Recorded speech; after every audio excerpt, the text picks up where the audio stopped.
पहली बार है। मछुआरों के लिए भी 3 पन्ने का संकल्प जारी किया है कि उनको क्या कैसे समृद्धि मिली। तो आपसे अपील करने आया हूँ कि 25 तारीख को मतदान होगा और यहाँ क्योंकि उन्होंने विषादों को लड़ाने के लिए आपस में विषादों को इधर उधर आपस में टूट पड़े कि निषाद अपने समस्याओं के हल के लिए खुद पार्टी बना रखा है और निषाद पार्टी मोदी के साथ है और मोदी को प्रधानमंत्री बनाने के लिए राष्ट्र का मुद्दा है। 40 पार्टियों में एक पार्टी निषाद पार्टी को मोदी ने आमंत्रित किया था। इस तरह आमंत्रित किया था इस तरीके से प्रोग्राम में निषाद राष्ट्र को मुझे लगाया हो। उसी तरीके से देश के मछुआरों को एक नेता डॉक्टर संजय को भी मोदी ने लगाया है। इसलिए हमारी जिम्मेदारी मछुआरों की कि वो मोदी जी को खुशी करना। उसमें मोदी जी ने कहा था कि हम इस बार आएंगे तो 5वें नंबर से लेकर हम अर्थव्यवस्था 13 नंबर पर था, 5वें नंबर पर लाया हूँ, 3रे नंबर पर लाऊंगा और भारत को फिर विश्व में बनाने की कोशिश करूँगा और जन कल्याणकारी नीतियों को नीचे बनाऊंगा। उन्होंने एक बात को कहा था। इस बात के लिए हम सारे देश के मछुआरे गर्व हैं कि कम से कम उन्होंने जो कहा वो किया है, आगे जो करेंगे। और रहा उत्तर प्रदेश सर्वोत्तम प्रदेश बन रहा है। योगी की सरकार में अनुगम मंत्री है। आज के दिन योगी जी ने जो कहा था कि सभी माफियाओं को मिट्टी में मिला देंगे, सभी अपराधियों को मिट्टी में मिला देंगे, तो सभी लोग अपने आप मिट्टी में मिल गए और देखो कैसा धर्म हिंदू मुसलमान एक साथ रह रहा है। उनकी जब साइकिल बटन आती थी तो ये तलवार से त्यौहार मनता था और जैसे कमल सरकार आ गई तो सब व्यवहार से त्यौहार बना। इसलिए समाज से व्यवहार से और विकास पुत्र उत्तर प्रदेश सर्वोत्तम प्रदेश बन रहा। इसलिए आज के संत कबीरनगर में संत कबीरनगर के विकास के लिए तो अभी विधायक ने कही इस बात को कि संत कबीरनगर कैसे सर्वोत्तम संत कबीरनगर बन रहा, कैसे सुंदर इतिहास में रहा है।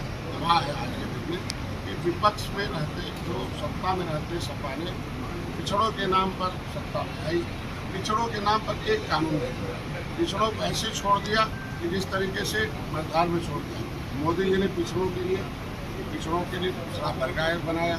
उसमें केंद्र में जितनी नौकरियां थी उसमें अवसर प्राप्त किया, डॉक्टर इंजीनियर बन सकते हैं। इनके समय था कि अंग्रेजी जो पढ़ता था वही डॉक्टर इंजीनियर बन सकता था।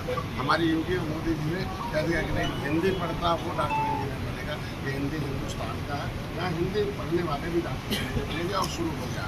हर जिले में एक मेडिकल कॉलेज खुलेगा। ये पहला सौभाग्य है। किसी को स्वास्थ्य की चिंता नहीं सकता है। हम गर्व से कह सकते हैं यहाँ सभी जाति सभी धर्म के लोग हम लोग की आवाज़ है और हम अपने जो सौभाग्यशाली है शाह जी ऐसे लोग हम लोगों की आवाज़ को, इस क्षेत्र की आवाज़ को प्रवीण निषाद हो चाहे हम हो सीधे पहुँचता है मोदी तक। आज मोदी जी सीधे हाल चाल है। कोई ऐसा मंच नहीं होगा कि जब कभी मोदी जी हाल चाल नहीं लेते हो क्षेत्र का है। तो हम लोग अपने को गर्व महसूस करते हैं। तो क्षेत्र की जनता से अपील करते हैं कि आज के दिन में 2 विचारधारा की लड़ाई, एक तो इस भारत की विरासत की और विकास की है और एक तरफ दूसरी है कि आपके विनाश की लड़ाई है, आपके हिस्सा खाने वालों की लड़ाई है। कि कांग्रेस सपा के साथ है। 2017 में 100 सीट लड़ी थी कांग्रेस और 300 सपा लड़ी थी। कांग्रेस साफ हो गई, सपा हाफ हो गई। फिर वही कांग्रेस है जो घोटालों का है, जिसकी वजह से देश की जनता कांग्रेस को इसलिए हटाई। उस कांग्रेस के नेता ने कहा कि हम 100 रुपये लेते हैं, 85 पहुँचता, 25 से 85 खा जाते हैं, 15 पहुँचता। और मोदी आज हर योजनाओं में देते हैं और विशेषकर आज सीधे 100 रुपये लाभार्थी के खाते में मिलता है। आज के दिन में करोड़ों लाभार्थी हैं। इसी जिले में हमको लगता है कि 80% से ज़्यादा लोग लाभार्थी हैं हमारे इस लोकसभा में। आज के दिन में हम गर्व से कह सकते हैं कि हमारी सरकार ने बिना भेदभाव के मुसलमानों को भी अनाज दिया है, उनका इलाज दिया, उनका मकान बनाया है। हर जाति हर धर्म के लोगों को इलाज किया है, मकान बनाए। यही अनाज गोदामों में सड़ रहा था, गरीब भूखों मर रहा था। आज मोदी जी 80 करोड़ लोगों को अनाज खिलाना है। जिस 80 करोड़ लोगों को अगर हम खाना खिला रहे हैं तो 80 करोड़ लोग फूड खिला रहे हैं। गैस गर्व से कह सकते हैं कि 80% लोग हमारा है और 20 में भी बंटवारा है। आज के दिन में करोड़ में डॉक्टर का पैसे से यही बच्चे जब मैं कभी बड़ा रोग आ जाता था एक्सरे में कहीं जाँच में तो उनसे दूरी रहते थे, उनसे कहते थे बड़ा रोग है, बड़े अस्पताल में जाना है। तो अपने दिल के टुकड़े को गले लगाकर संविधान को खत्म कर दिया जाएगा यदि भाजपा सरकार। साथियों ये बताइए कि 10 साल शासन किया है मोदी जी ने उसमें, और वो भी शासन राजा की तरह नहीं किया है, प्रजा की तरह किया है, नेता की तरह नहीं किया है, बेटा की तरह किया है। 10 साल में अगर आरक्षण खत्म करने वाला होता तो 10 साल में खत्म हो गया होता। धारा 370 खत्म कर सकते थे, आरक्षण नहीं खत्म कर सकते थे। साथियों, ये सब विपक्ष का मामला है। विपक्ष सिर्फ गुमराह कर रहा है, कुछ नहीं है। मैं आपको बता दूं, ये विपक्ष के पास कोई जमीनी मुद्दा नहीं है।